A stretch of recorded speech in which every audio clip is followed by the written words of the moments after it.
the Finance and Facilities Committee meeting. Is the meeting been properly posted? Yes, it has. Okay. Moving into the next general business is an opportunity for public comment. Do we have any public speakers tonight? We have none. Okay. Moving into our first action items for this evening is the approval of minutes. Mrs. White. I move to approve the minutes as presented. Second. Okay. Moved by Mrs. White, seconded by Mrs. Harland. All those in favor say aye. Aye. All those opposed say no. Passes 5-0. The next action item is the approval of the vouchers. Did we have any questions this month? There were not any questions. Okay. Seeing no questions, I would be looking for a motion to approve. And yes, we will pause.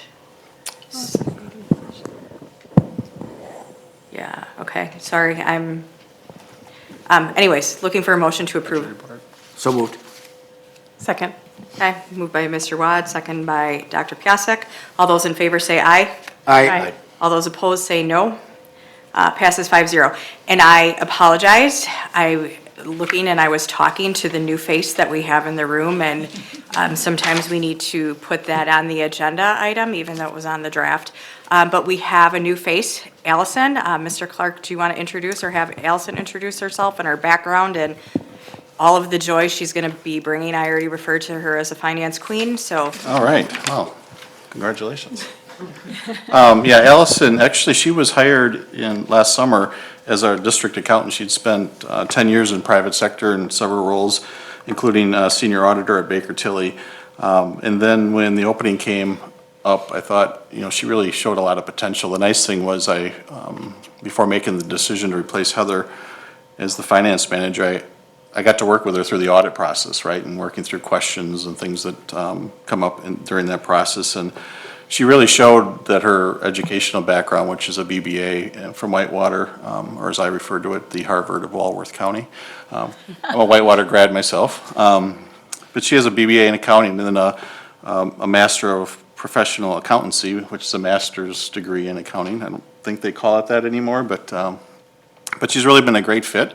So I'm anxious. We've been working on a lot of things already, and we've met with Carrie to kind of do the intro and talk about the things that the committee might like to see in the future. And we hope to start hitting on those, especially after Q's been fully implemented. Really start bringing you better, more defined information than we have in the past. So we're anxious to. We're off to a really good start, I think, and I think you'll enjoy working with Allison as well. So in the future, any voucher questions, you can certainly send them to me also, but Allison will be your primary contact on that. Yes, and I just wanted to add, I'm really grateful for this opportunity, and I really look forward to working with you all, so thank you. Well, welcome. We're Welcome very happy aboard. to have you. Thank you. All right. The next action item, I feel like there should be a drum roll and a marching band and bells, is a resolution authorizing the redemption of certain of the general obligation promissory notes, Series 2019, dated June 13, 2019. Yeah, thank you. This is a 9-year conversation coming to closure, and actually, you're being asked to approve, or ultimately the board's being asked to approve the resolution that's included in board docs. We need to provide the investors a certain number of days head notice of the call date, so that's why we're here in February and not closer to the April 1st actual payment date. So I got a very short, I think it's 10 slides, just kind of go through the things that we've done. A lot of what's in the slide deck there's more detailed attachments in board docs as well. I was just pulling data, so I'll just go through what the board at that time was thinking as we neared going to the taxpayers for the referendum in November of 2018. But one thing that was made very clear to me and that was shared for the board at that time was we wanted to pay the debt off as fast as we could. So the standard issuance of bonds, and I think Phil's here from PMA, he does all the costings and things for, he's our financial advisor. was I asked, everyone does a 20-year amortization. That's the standard, especially when you look at the numbers that are being borrowed now in terms of dollars. To do that any shorter, I think, is really hard in terms of the tax impact. So to accomplish that goal, we set up with a financing plan that provided us some flexibility. So we initially borrowed $45 million in long-term debt with a 10-year amortization schedule, again, versus the 20-year. And then we added a call provision, when and if it would work out, where we could pay off the debt even earlier, tied to some defeasances that we implemented. The other thing that we did at the time, even though the interest rate was a little higher on the bank loan, we borrowed $15 million of the $60 million as a bank loan with a prepayment option. And that allowed us to, as it says, prepay that at any time, just like your mortgage or whatever. So that was the plan going in, as much flexibility as we could. Again, we cut the normal amortization in half right out of the gate, so we knew we'd be in a better position than most districts. So at the time, if you took that snapshot, if we would have just followed the amortization schedule based on these two borrowings, we would have spent $6 million in interest costs over the period of these either bond issue or loan. But during that time, and we continued to talk about the debt. We really managed our debt. Now, a lot of this is just because interest rates came down. This wasn't financial wizardry so much that, except for that we had a good partner with PMA, and we just kept on looking at ways, how do we shorten up that, either the amortization schedule and the related interest, and how can we go about, saving on these interest dollars. So through the either prepayments or refinancings, the preliminary one, the last one listed there, you haven't acted on the call provision yet, so I didn't, so it's so preliminary. But we'll end up saving interest from the $6 million. We'll save almost $1.6 million in interest when comparing to that number. So again, this is labeled near final because I don't want to get ahead of the board. You haven't acted on the call provision.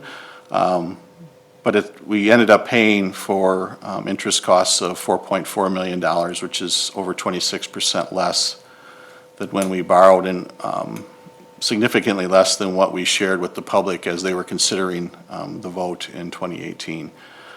So that's the math behind it. I think there's really a good story there. One thing that I should add, in looking at the last management or refinancing, that $503,000, the savings is there, but you'll never see it. We'll never have to levy for it. So it's not like we get a credit or we get it's just a cost that's never incurred. So there won't be any documentation or anything that says, oh yeah, here's your $503,000 of interest savings. So just some basic questions, and I think it's important also, we always are comparing ourselves to neighboring school districts, right? But basic questions that I've gotten during these conversations is it common for a school district to be debt-free? I'm sorry, my voice has been fading all day, so. And I would say the answer to that's definitely no. And I would also add that it's getting less common every single day in every election cycle. So I went through, and DPI is a nice summary of the debt or referendums that have been approved, but then you can sort the data down to long-term debt. In the last three election cycles, spring and fall of '24 and spring of '25, voters have approved $3.8 billion in additional debt. And that's the principal amount. I think that's kind of the hidden thing in the data you pull. That doesn't include all the interest that's incurred on a 20-year borrow. So a significant number in those referendums continue to roll by as each election cycle goes through. So I wanted to provide some data on, how do we compare? So here's our comparison. This is principal debt as of December 31st of '25.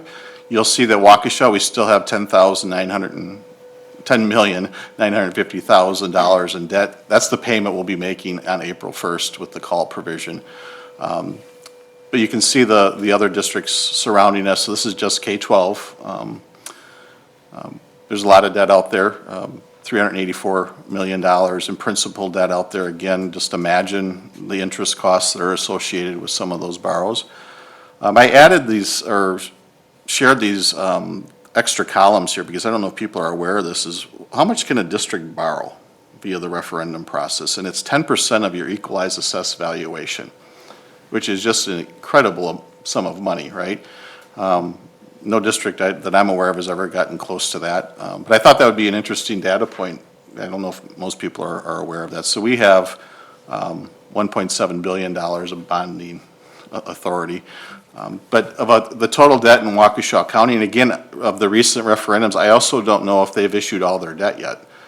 Because a lot of times you phase your borrowings based on your construction schedule, so that number could even be larger than what's being displayed here. And then all of us will have April 1st payments, so those numbers will come down unless they're issuing new.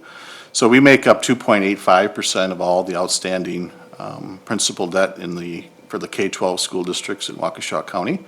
And again, we'll be paying that off on April 1st, assuming the approval of the call provision. This is probably a better example or comparison, I think, is we're obviously larger than the area Waukesha K-12 districts by a significant amount. Elmbrook's the next one, and they're probably about 60% our size.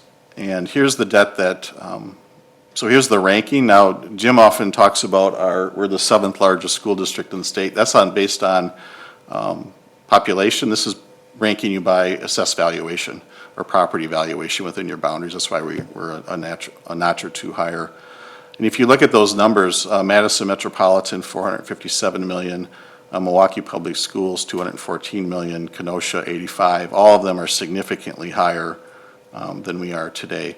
And of all that debt, $1.8 billion that's being held and has been issued by these school districts, we make up less than 1%, 0.61% of that total amount of debt going forward. And some of these districts, both on the list for Waukesha County, and I know Green Bay, for example, I know they're in Appleton, they're both talking referendum. Now, that might be operational dollars, but they're still talking about adding more authority or borrowing authority to their mix. So we'll really be a unique district in terms of these comparisons. Whether that's Waukesha County in our size, you'd think proportionately we would have more than the other ones. And then you look at this one and you can just see the dollars that are involved. This is a common question I've gotten as we've gotten closer to the call date. With the debt being paid off, can SDW use this revenue or levy authority to fund operational expenses? And the answer to that is clearly no. For those of you who are familiar with our budget, Fund 39 is its own book. So that revenue of the taxes and the payments of the debt all happen within that fund. So the board has no authority to levy a tax for operational purposes beyond SDW's the state's imposed revenue limit authority. The current Fund 39 levy was authorized with the passage of the 2018 referendum. And when that levy authority cannot be continued, so and I kind of summarized it at the bottom, if there's no referendum approved debt, there is no Fund 39 levy. That number simply goes to zero. I get that question pretty often because I get the thought process that leads to the question as well. But it's very clear that is not possible. So what is the impact on SDW becoming debt-free? On April 1st, we no longer have to levy, as I mentioned, for debt service purposes. We had a significant drop in the Fund 39 levy this year. Unfortunately, state aid didn't cooperate where we had kind of planned out this drop in the levy. That would really make this a soft landing to being debt-free, but it also stopped us from having a significantly higher tax levy increase than we otherwise would have. One thing that we do lose, and we've talked a lot about this, is our ability to defease debt and kind of target a levy increase. Now that flexibility goes away with being debt-free because, as I mentioned, there's no Fund 39 levy. So we really become reacting to the byproduct of state funding formulas, whether it's the revenue limit or equalization aid. And as this board has seen the last 2 years, we've had an upswing in aid and then a significant downswing in aid. And there's limited control over what the levy has at some point. My personal belief, I think it's always better to be debt-free. There's no interest being incurred. I think it provides you some flexibility in the future in terms of other conversations. And our budget book will get a little smaller because there'll be no Fund 39 revenues and expenditures to be included in that booklet. So in board docs, as I mentioned, there's several attachments in there. A lot of that's been incorporated in the slide deck. Phil, if you want to come up. Phil, the costing's actually attached in board docs as well. Phil's going to, I think, walk us through it pretty quickly. And then we're here to answer any questions that you may have related to this. So the document is the document that I'm going to go over kind of looks like this. It's got some colors on it and a one-pager. It says preliminary 2026 early payoff analysis. And what the bottom line of what this is describing is how we're getting to that 500,000 of savings that Darren described in one of his earlier slides. So we kind of organize this as a before payoff and after payoff. Before on the left, after on the right. And the before is the one remaining debt issue that the district has, which is the 2019 notes, originally issued for $45 million, currently $10,950,000 remaining as it stands right now. And on the right side, we basically are showing the elimination of all remaining principal payments that were due in 27, 28, and 29. And so on the right-hand column, there's kind of a blue top to it, estimated annual reduction in Fund 39 payments. So that total, $8.7 million is debt that's no longer going to be on the books when you wipe away those next 3 years of payments. So we start with that 8.7 million gone. But to come up with our savings number, we have to factor, well, how much are we contributing to do that, which is 8.2 million. And so you get a net savings of 503,000, which is essentially the avoidance of interest on the principal that's no longer outstanding. So that 503,000 is really the value of the call provision. Exactly. And this is, as it stands right now, it's lined up it's aligned with your regular debt payment schedule, which would be on April 1st. So it's just essentially an additional payment that's made on April 1st that pays off the principal. And the good thing about that is if you'd otherwise owe like accrued interest if you made the payment any later than that. So it's good to align the actual payoff date with your regular payment date, which is April 1st. So that's what we have related to we have bond counsel draft these resolutions, everything, just to make sure everything's lined up, and they actually do the wording on the agenda as well. But we're here to answer any questions you might have. What questions, Mrs. Voigt? First of all, when we passed the motion to have a referendum and then got to the point of trying to figure out how to pay it off, over the years, 2018, I never thought I'd get to this point and be able to save that kind of money on the original interest potential for that 2018 referendum. But my big question is, can we afford to pay it off early at this point when we're looking at making serious closures to try to make our budget balance? Do we need that 8 million to be able to make ends meet and maybe put off the potential closures that are in option E1? Yeah, as I mentioned before, those dollars that you're talking about that we are adding to make this work, those were levied in Fund 39. You cannot use those for operational purposes. There's no way to transfer the dollars because when the resolution, for those of you who are, when you borrow the money, there's legal documents very high and it's very clear in there that debt is the sole purpose for it, but it also, in providing you the authority to levy the debt, you have the restriction of what you can use it for. So you really need, as foreign as it might seem, you really can't tie the Fund 39 debt payoff to our operational fixed deficit. But if we're not paying the extra amount to pay it off, that would be money that could go to pay for the budget deficit. No, No. no. It can only be used to pay off the debt, because when you levy it in Fund 39, it stays in Fund 39 where all your debt accounting takes place. But we could pay it off gradually over the 3 years instead of the full upfront money now, is what I'm saying. You could, but you'd be incurring $500,000 of additional interest expense and gaining us no benefit on the operational side.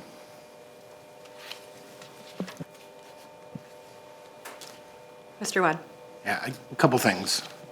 So just to make this perfectly clear, the money that we're using to pay off these debts, if we pass this resolution, come from a fund that is set aside only to be used to pay off debt, right? We don't use Correct. that, okay. I just want to make that clear because for some reason this continues to be, for some people, a confusing concept.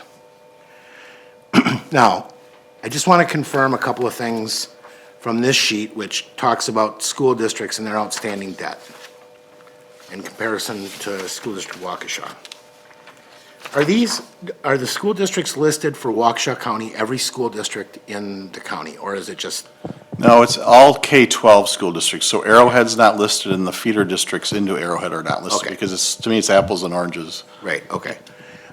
Is it fair to say, though, at least among K-12 districts, there is no other district in Waukesha County that will be debt-free when we make this payoff on April 1st? No, there's no one that's debt-free, and some of them are talking about issuing. Correct. The one that's closest, I think, to us to being paid off is, I think, one of the districts who's talking about passing one. Right? Yep. Pembroke? Pembroke. Okay. And of the 10 largest school districts, there are none that are anywhere close to being debt-free. Correct? Correct. When I look at those numbers and I think about the interest payments that those districts must have to pay, that they're passing on to their constituents, it makes me shudder to think what people are paying on their property taxes in other districts, even within our own community. I think we all are aware of what Arrowhead tried to pass and the cost that was going to have, right? The fact that we aren't going to have to pass interest costs off to our taxpayers is something that is, I mean, I don't know that I ever would have believed that I would have seen that. There's been referendum debt that Waukesha has been paying for as long as I've been a citizen here. And this is something we should be celebrating, not trying to figure out how we continue to keep referendum debt and interest payments on our taxpayers' books. Now, I noted you said, you know, the interest savings, you know, a lot of it can be attributed to lower interest rates than we expected. And while I certainly appreciate the humility of that statement, the simple fact of the matter is we got here through financial discipline, planning, looking at our costs and expenses and making sure that we were making the proper decisions to ensure that we weren't overburdening our taxpayers with debt and doing everything we could to eliminate that debt so we weren't paying interest and other costs, right? So I think that the people at this table, at least most of us, should be patting ourselves on the back for the fact that there has been such great stewardship of the taxpayer dollar in this district. And it's also emblematic of the reasons why we're doing the things that we're doing and why continued efforts to derail what will continue to allow us to be a financially debt-free, responsible district that honors their taxpayers' commitments and sacrifices to this district is something that, again, should be celebrated instead of people trying to undo it. We got here through a practice of discipline, and we should continue that. And it embarrasses me that there are people at this table who think otherwise. And I think what really made this possible is to go, really, we started in 17 talking about this, to go that period of time with a board that had the same vision that entire time made it possible for this to happen. Because a lot of people have sat in these chairs over almost 10 years, so I think it's really come together. It's funny, you talk about this for so long, and to see it come to fruition, and it's like, oh, it really did work. So kudos to all the board members who voted on parts of this. Dr. Piasek? Thank you. I have a couple of things I just want to add to what Mr. Wad was sharing, and I've been spending a lot of time just kind of living in these numbers, as Mr. Clark knows. So two of the districts that have come up for discussion tonight, Elmbrook and Kenosha, borrowed similar amounts of money as we did in 2008, so 10 years prior to Waukesha. And they continue to pay those off. So they took 20 to 30 years to pay those off, and will pay somewhere from 1.8 to 2x what they borrowed. And so it is significant that we're taking advantage of this 7-year call provision. We could have kicked the can for a few more years. That would have cost our taxpayers money. So having the means to do it, I know there's been some chatter in some circles about the levy increase of the 2.25%, which was largely due to the state aid up and down that we face. Now was not the time to respond to that by missing the 7-year call provision, because the savings that we're able to pass on to taxpayers is significant. And I would encourage those folks to take a close look at this when they're trying to talk about that, because it's a couple different categories that we're talking about. The other thing that I just like to reinforce with folks, so in Wisconsin, the local tax levy statewide is about $6.5 billion for schools. 1.18 billion of that is debt service. So 18% of what we are levying locally to support public schools is going to pay back debt. That is on average about $1,500 per student before a penny shows up in the classroom. So that is not small. And I think it is beyond recognizable that what we are doing here to retire this debt is in the best interest of the district being able to serve its students. Makes no sense to me that we would try to right pocket, left pocket, and stay in debt, because it does not serve our students well in the classroom. And so everything that we're doing to optimize our operations and to become debt-free means that we take that burden of long-range debt repayment off of our taxpayers, and it gives us the flexibility to serve our students better, right? So we can wake up every day and know that not a penny of what we're levying is going to pay back debt when it can be in the classroom supporting our students, and I feel really good about that. Mrs. White? That was definitely part of the discussion early on, when we looked at 10 years versus 20 years. Again, it was unheard of, but that was being very conservative and being very, very conscious of trying to be good stewards of the taxpayers' dollars. I think it was an amazing vision that the board at that time presented. Unusual, Yes. unheard of, but you helped us make it happen. and that's, I'm really proud of that. I'm very, very proud of that.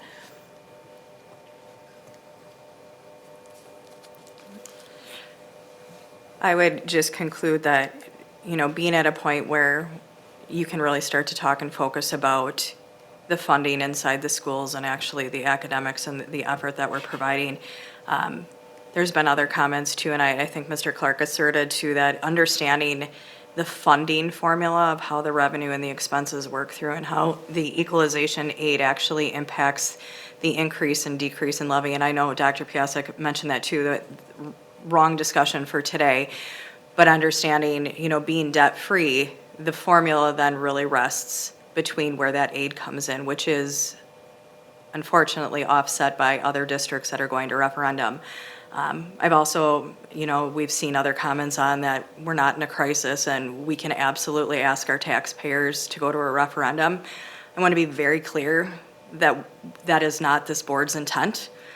There isn't a future vision that we plan to go back and ask our taxpayers to take out additional debt. This is a time where we're celebrating the hard work, just like everyone in their own personal household does, to pay off your personal debt so that you can advance your future better. That's exactly what this is doing, and that future to potentially ever go back, at least with this board and where we're looking at. We're making the right decisions for the right purposes for the sole discretion of making sure that our academics and our students are met first. And this is a significant celebration for the districts, what this does for us going forward. And I'm really proud of it. I'm proud to be part of it and all of the work that has gone into that. This is something that is not unnoticed, and definitely to what we've seen, there's no district that is like this. And one other part that, Dr. Piasek has spent a lot of time doing that, and we have a lot of conversations, which I think is pretty incredible. But one thing that we don't talk about is the cost of the debt, the total debt. And what you hear is like, here we're taking out a $60 million loan back in 2019, but the total cost of the debt, and that is where you see districts like Elmbrook that will continue to recall and take out and add on to the debt that they've already taken out, where that cost of the debt is now $120 million. And for the taxpayers to understand that detriment, it's not just the $60 million, it's the $60 million plus that is put on their back. And I always joke, like, why don't we talk about really what the full cost and the burden is? And we no longer have that.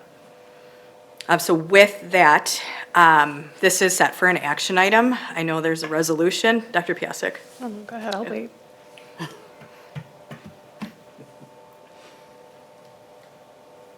What are we waiting for? Are you done? Yeah, I am. Oh, okay. Yeah. I'd like to make a motion. Were you just jumping? Yeah. Yeah, okay.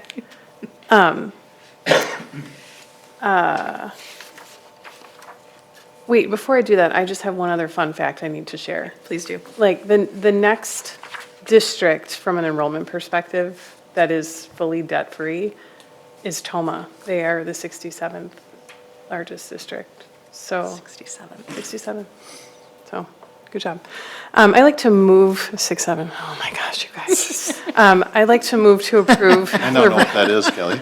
Okay, let's start over.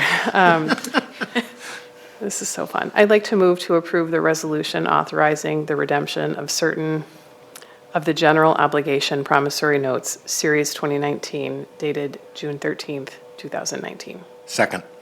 Okay, moved by Dr. Piasek, seconded by Mr. Wad. All those in favor say aye. Aye. All those opposed say no. Passes 5-0.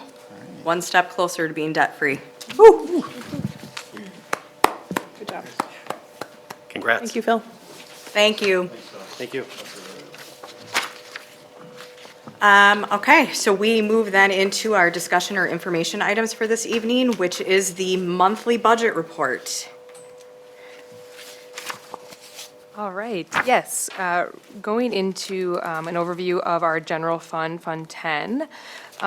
This, in January, our largest local source was our property tax collections. That brought in $36,517,339. That's coming in at 45% compared to 39.4% last year. For interdistrict sources, we received $4,809 in E-Achieve tuition payments. In January, we received $41,123 from CISA 1 for the Carl Perkins Grant, which is related to career and tech education. State sources, our state aid in January for our transportation aid payment was $102,670. Federal payments were all for grant payments for claims made in January, totaling $763,686. Other revenues we received was $69,117 from our workers' comp audit dividend.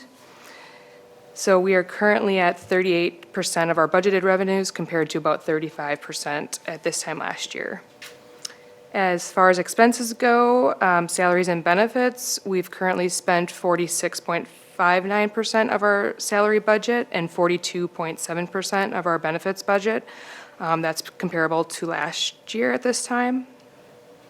For purchase services, our top three areas of spending in January were personal services, utilities, and tuition. Tuition was related to our second installment payment for Montessori and our 4K partners. Personal services, this was a lot of smaller items such as legal fees, police supervision, training, sporting officials, things of that nature. We have spent about 32.19% of our budget compared to 30% at this time last year. For non-capital objects, we spent $198,000 approximately in January. The largest spends were related to general supplies and then tech non-capital hardware. The tech non-capital hardware was mainly related to the STEM elementary library refresh.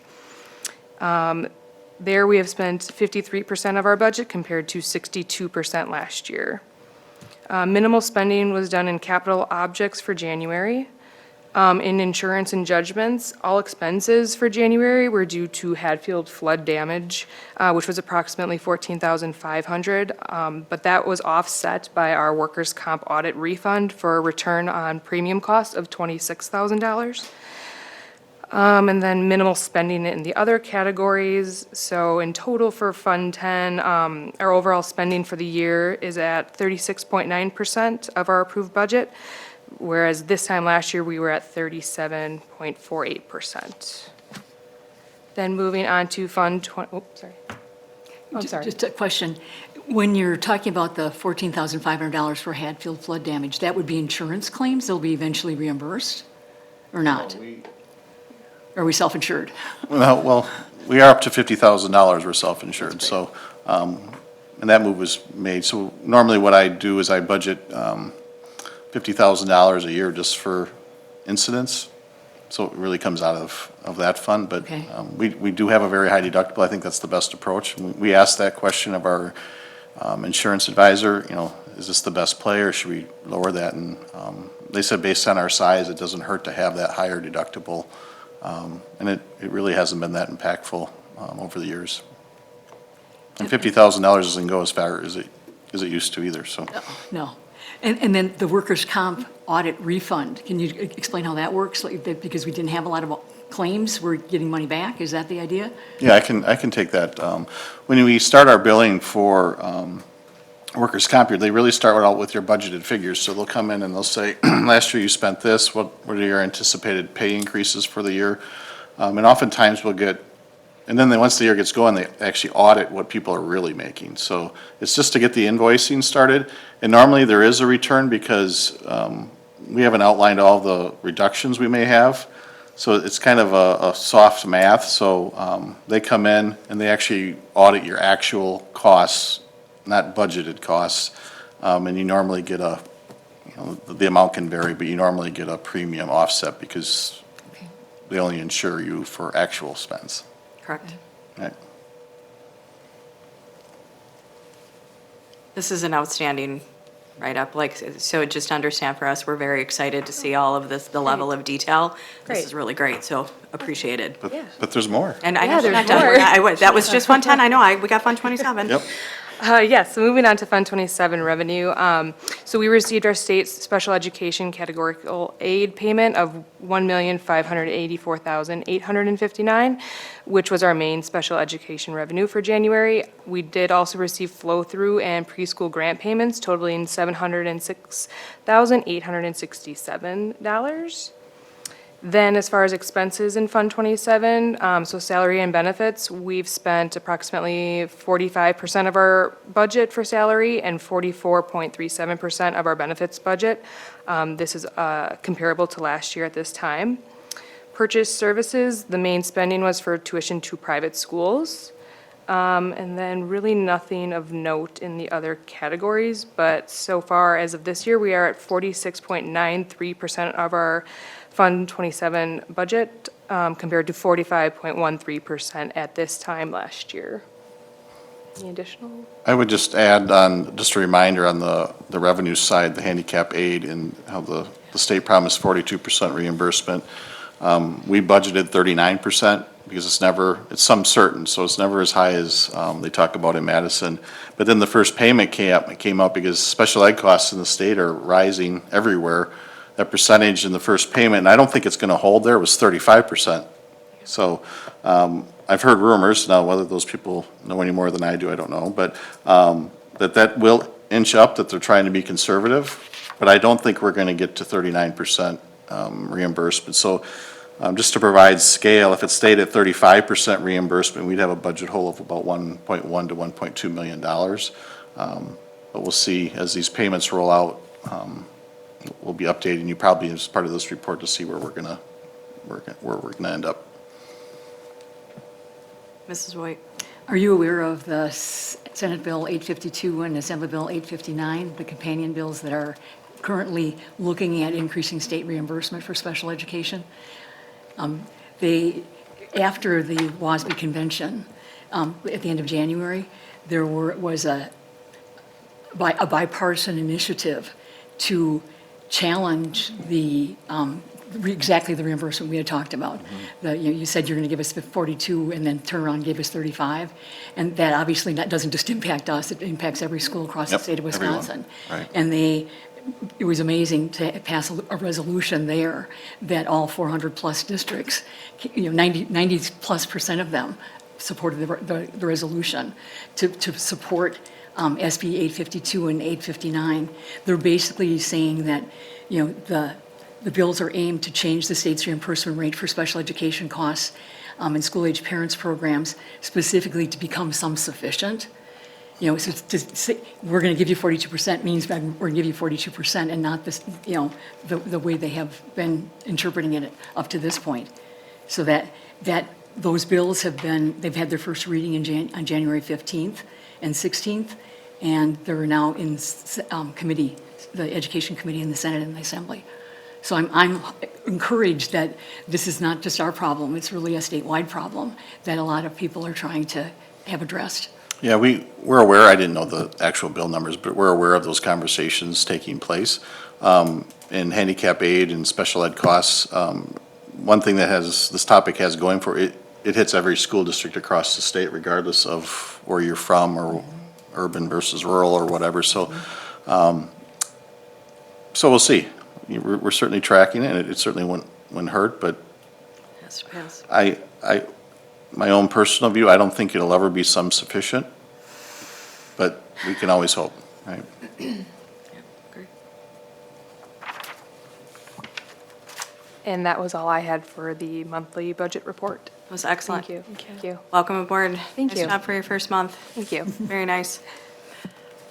All right, moving into our other business, are there recommendations for future committee meetings? I was going to ask it at the last, if we're still, if we Mrs. White. could still go back to budget. I had some questions there that I don't necessarily have to go into the next category, if I can still ask.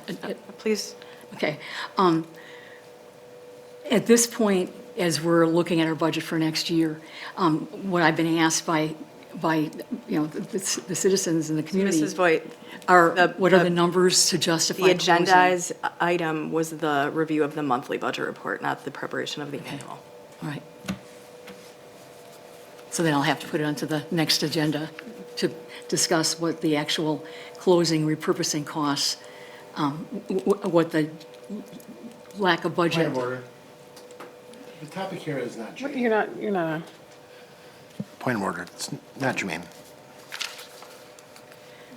Asking for recommendations for the next future committee discussion. Is that what, Why am I asking what that- the annual budget deficit is going to be that justifies the closing of the schools? Okay, and it's a different topic. And a couple things that I want to just try to navigate. So there's a difference between the monthly budget report we Correct. moved, and then there's the annual budget cycle Right. that we usually get pretty frequent updates on there, so that would be, I think, kind of where you're going. Correct. However, I also want to caution that as it relates to optimizing our future, there is a standard recurring agendized item at the full board where we have intended to discuss all things optimizing our future. And I think if that's where we're going,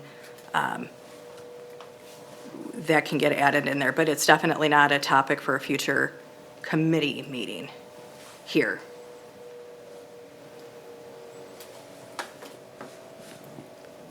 When would be the next time we would talk about the annual budget planning?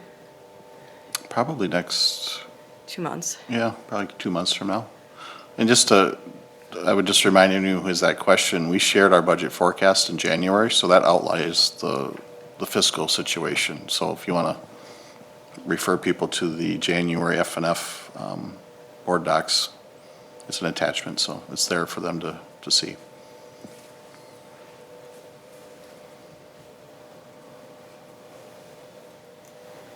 Okay, seeing none else. We do have a need to adjourn to executive session pursuant to Wisconsin statutes 19.85, parent 1, parent E, for deliberating or negotiating the purchasing of public properties, the investing of public funds, or conducting other specified public business whenever competitive or bargaining reasons require a closed session. Second. All right, it has been moved and seconded. Tanya, if you could please take the roll call. Aye. All right.